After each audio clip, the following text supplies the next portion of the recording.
न जानी राम। बारे तारा बानो जी अरे न जान राम विदिया कहाँ गिर गए न जान राम।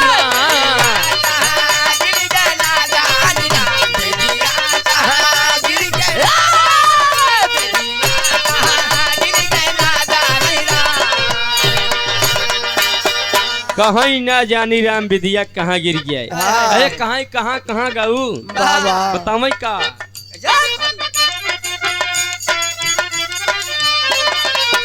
पनिया भरली गए हुआ कहूँ गिरी गए। पनिया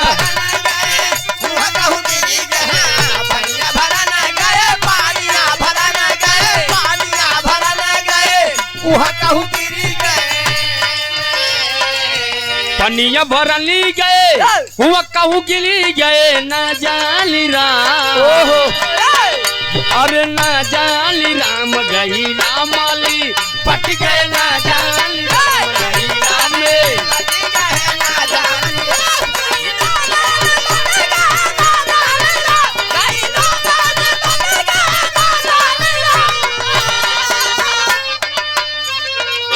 रेलिया बैरन रेलिया बैरन पिया कलिए जाई रे। रेलिया बैरन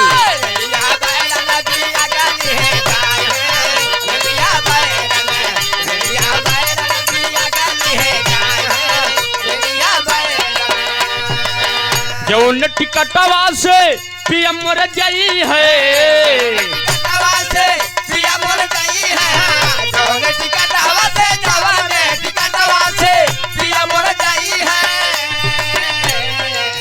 पनिया बरसई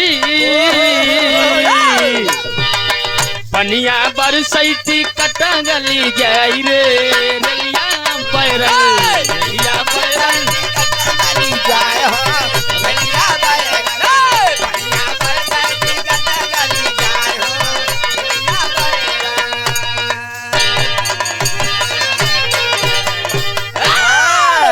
कई आप सबके काका जमाने के गीत है बाबा। हम तो केवल कैसे दिन सुने रहे पप्पू भैया। सबको समय होता है जे कई समय आवत है चरचरात कहीं आवत है। हाँ भैया मरमरात आवत है जोर जवानी शोर मचावई माने न क्यों कहनवा काहे तन के अंदर मनवा बाटई मनवा बड़ा तूफनवा एका जोगई के राखा काहे तोहरी मारल मती गया। डीजे वाला जब से समय आ गया बढ़िया बढ़िया गाना निकले लाग लोग हिम लो भाई गया है। नवा 9 दिन पुरान सब दिन इ तो कहावत बा नवा 9 दिन पुरान सब दिन ये जवन नवा ये पुरान हो याद बा ये फिर चले लागत वो अपने जमाने में नवाई रहा हो जवन नहीं करा वो ढेर दिन चले जवन बच्चे मास्टर साहब हरी हरी ब्या ओका लोग भुला जाते लेकिन जौन समय गाय दे वो नवाई हो जात है।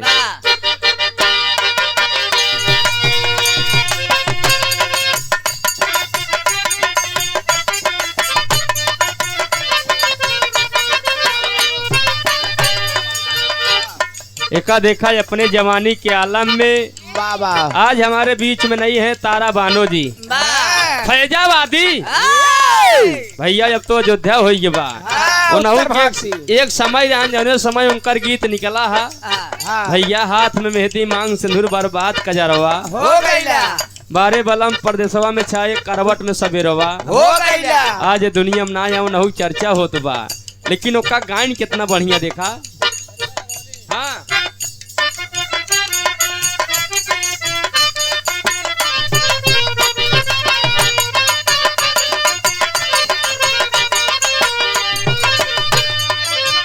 कजीरा लगवाली विदिया सजवाली कजीरा लगवाली विदिया सजौली सैया बिलना तुनिया किरदारी दुल्हा बिलना तुनिया किरदारी।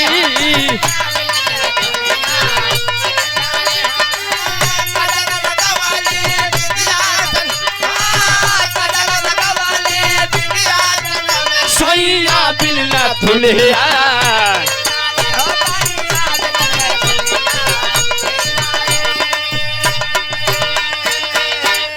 और हमारे बीच में हमारे धर्म के बड़े भाई जो कि पर्चे के मोहताज नहीं है ग्राम सभा बेलवार की पावन माटी से चलकर आए हुए बाबा पेट्रोल पंप के मैनेजर साहब श्री पप्पू विश्वकर्मा जी बाबा विश्वकर्मा हमारे बड़का भैया जी की तरफ से इस भाव को समझते हुए शानदार 101 रुपया के आशीर्वाद भैया के बार बार प्रणाम बा। पूरा घर परिवार सुखी रहा, सब बड़का भैया सुखी रहा है, माता जी का स्वर्ग में उच्च स्थान मिले बाबा।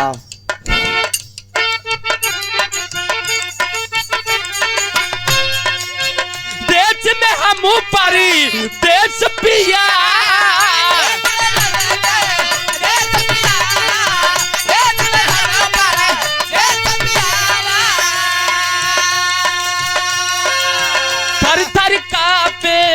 मोरजिया देवारा के नजरिया बड़ पापी देवारा के नजरिया बड़ पापी सैया बिल्ला दुनिया के नारी।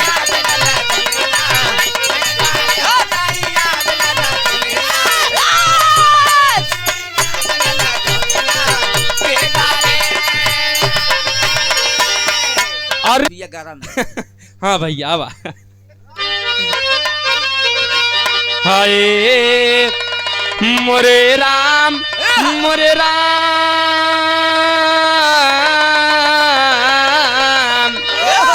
ए मोरे बाबा जोगिया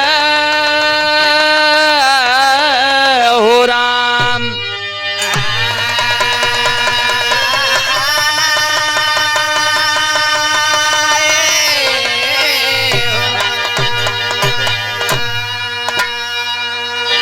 सुनई वाले बड़का भैया आप सब महान हैं, दातार सुखी रखें, सब हमार बड़का भैया सुखी रहें, कहना बा मास्टर साहब।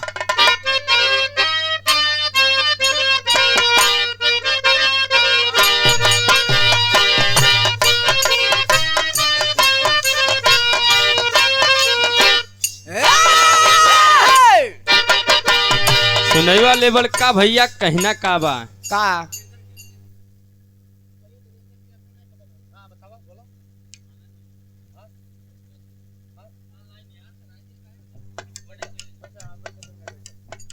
अवा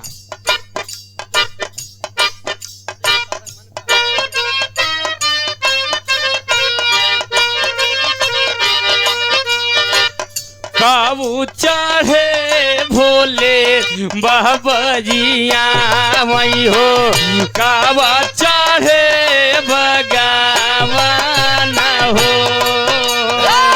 काबा चढ़े भोले बाबा के आवई हो काहो चढ़े भगवान हो काहो चढ़े भोले बाबा की आवई हो काहो चढ़े भगवान हो बैला चढ़े भोले बाबा जिया वही हो बैला चढ़े भोले बाबा जिया वही हो गरुड़ा चढ़े भगवान हो गरुड़ा चढ़े भगवान गरुड़ा चढ़े भगवान भैया बा पहला चढ़े भोले बाबा जी आवई हो गरुड़ा चढ़े भगवान पहला चढ़े भोले बाबा जी आवई हो गरुड़ा चढ़े भगवान सुनई वाले बड़का भैया अब जे गाय के चला गए ना वो केहू बन पाई है, केवल मनाई उसे नकल करता रही बस, लेकिन थोड़ा याद आ याद बड़का भैया बाबा मथुरा नगरिया में फरली वैरिया हो मथुरा नगरिया में फरली वैरिया हो तोड़ डरिया वो नय जी मथुरा नगरिया में फरली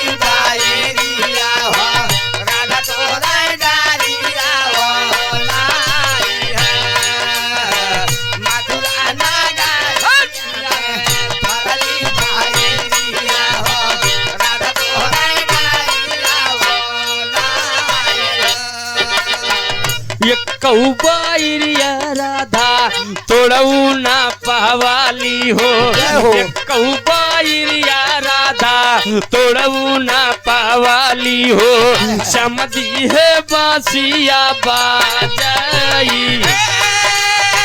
समझी है बासिया समझी है बासिया बजाए है। कौबाइरिया राधा तोड़ऊ ना पावाली हो, समझी है बासिया बजाए है। ये कौबाइरिया राधा तोड़ऊ ना पावाली हो, समझी है बासिया बजाए है। ये तो स्वर्गीय गुरु राम कैलाश यादव जी के आवत रहन।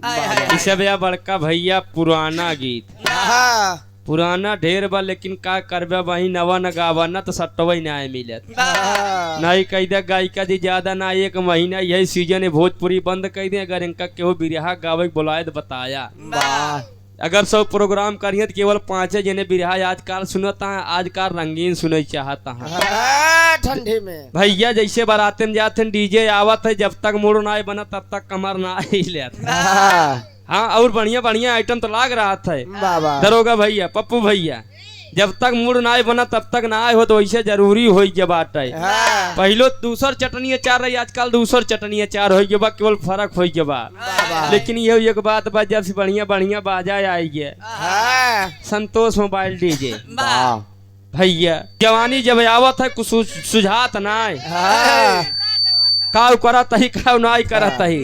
जब 50 पार होते तो समझे में आवत काव के तो पूरा गंवाई दे, मौज मस्ती में भैया कुल गंवाई दे। दरोगा भैया हाँ बस 10 साल 5 साल और रुका बस, जहाँ बेटो बिया के हाँ तहाँ जान ला सब काम ओके हो जाए। हाँ भैया आओ जा इनका जान ला हो जाए। अरे पतो तो कहबे करे पापा इतना घूमा टहरा जिन करा, हाँ समय से आवा करा, रात में हमरा खाई ना पाऊ काव खाना। हाँ भैया चला कम कम आज जान ले। एक लाइन और ले लिया स्वर्गीय गुरु राम कैलाश जी, फिर की बढ़िया विरहा हो गया। अब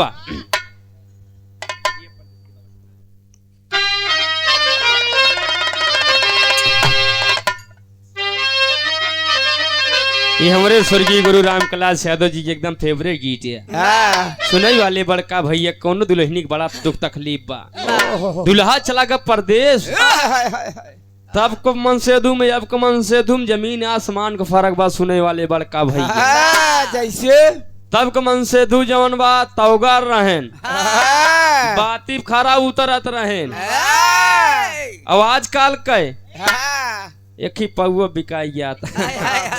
नाराज जिन हो जाए ही प्रधानी में राजू मर्द का जुबान आई, प्रधानी में की पौआ बदल गया था।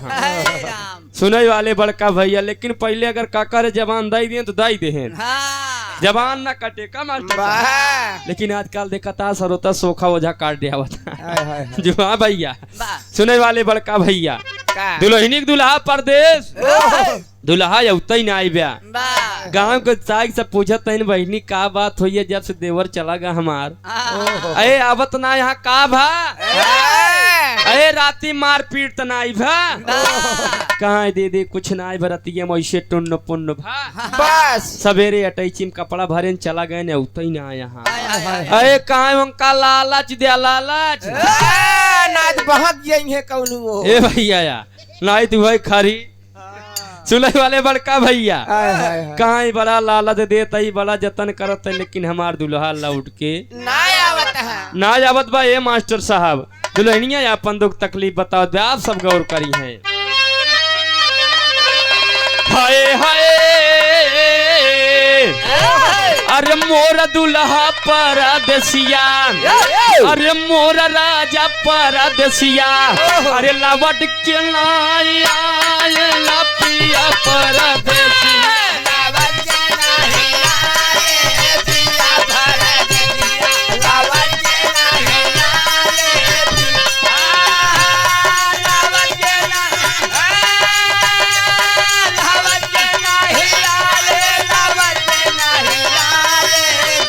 भारत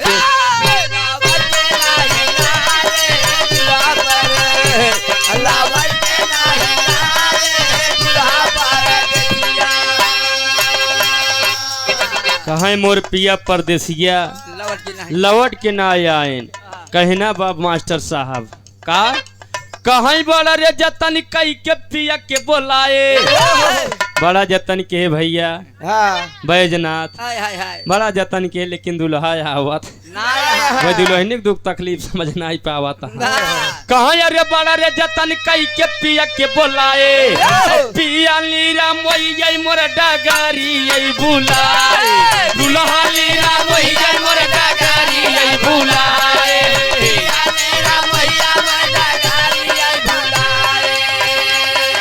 अरे वही दुल्हली के दर्द ओकर मार्द एक कौ समझ ना पाए दुल्हा परदेसिया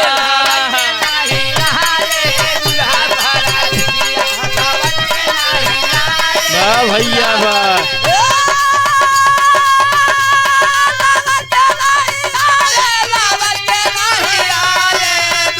अरे दिया भैया दिया अरे दिया बुढ़ऊ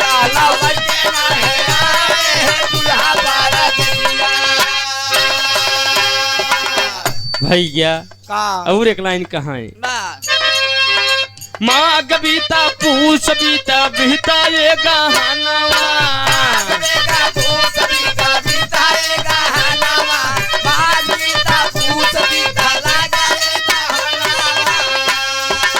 अरे माँ गबीता पूछ बीता कहाँ धीरे धीरे बीतिया ये गहनवा तब दुल्हा सोची चली घरे ये दुल्हनी की जान लेने की अब काम गड़बड़ाई गया है तब कहना बा और घरे कई तैयारी तब काई ले सजनवा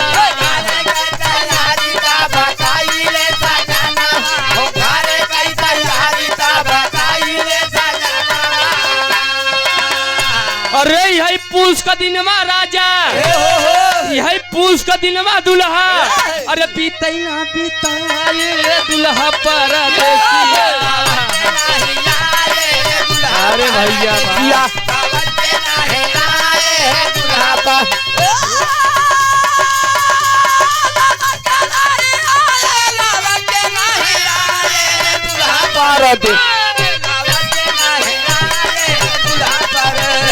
अरे भैया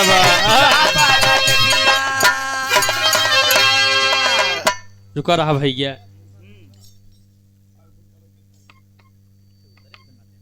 सेवा में श्रीमान संगम लाल गुप्ता जी इसी पवन माटी से बाबा अमाओ की पवन माटी से 101 रुपया के आशीर्वाद माली सुखी रखे ये हमारे बड़का भैया घर मालिक महोदय श्री बैजनाथ गुप्ता जी बाबूजी की तरफ से बड़का भैया की तरफ से 101 रुपया के आशीर्वाद दाता और सुखी रखे सब बड़का भैया सुखी रहा बाबा अब वही बताओ के ना पहले मर्द जुबान दे दिया तो वही खरा उतरा रहा चाहे जवान हो गया है बाबा एक दिन हम मास्टराइन लड़कियन के देहन की जात जाया अभियान निबंध लिख के लाया कहाँ के ऊपर कहाँ गाय के ऊपर निबंध लिख के आया अभियान देखा ए भैया लड़के गन लिख के आए गाय एक पालतू जानवर है गाय के 2 सींग होते हैं 4 पैर होते हैं 8 खुरी होती हैं अच्छा गाय दूध देती है अपन लिखे रहे भैया हो गाय घास खाती है भूसा खाती है चरी खाती है अपन लड़कियां लिख दे और यारी रात दोनों पुरानी झगड़ा कर रहे मास्टर और मास्टर आइन नाराज जिन हो ये बड़का भैया अगर गुरुजी हो या केहू तो झगड़ा के यारी लड़के कहता मैडम जी कुछ और दे लिखाई क्या ये बैठा रही यारी मास्टराइन के मूड पहले गरम बा रात में झगड़ा भबा मास्टराइन जाके बताए दिन जा दूर दूर बैठी आज जा जल्दी से बाबा आधा घंटा के अंदर में पति के ऊपर निबंध लिखा क्या करे ऊपर पति के ऊपर निबंध लिखा अब लड़के बेचारे लिखा का जवन पढ़ाए मैडम तुम्हें जब जानत रहे गाय के ऊपर लिखे रहे वो कई लड़के वो एक ही उल्टा कही दी गाय वाला उल्टा कही दी कहा पति एक का है का है भैया रोशन जानवर प्राणी है पति एक आदमी है पति के 2 आंख पाए जाते हैं जो कोसों दूर देखते हैं। पति के 2 हाथ 2 पैर पाए जाते हैं। पति 2 प्रजातियों में पाए जाते हैं। कई प्रजातियों में? 2। पहला हेडिंग जोरू का गुलाम, दूसरा हेडिंग जोरू का बादशाह। जो जोरू का गुलाम है वो प्रजातियां धीरे धीरे बढ़ रही हैं, और जो जोरू का बादशाह है वो प्रजातियां धीरे धीरे लुप्त हो रही हैं। अब यही देखा भाई गायिका जी बताऊबे कि ना सुरेश भैया एक्टिंग करवाई केन कोखा पिरियात बा। जब लड़किया 2 साल कमाने ने उन्हीं लड़किया देखा था शादी भय के बाद उनका सूट ही नहीं करता भाई जहाँ रोज कमाता रहे। छोटी बहन सेजल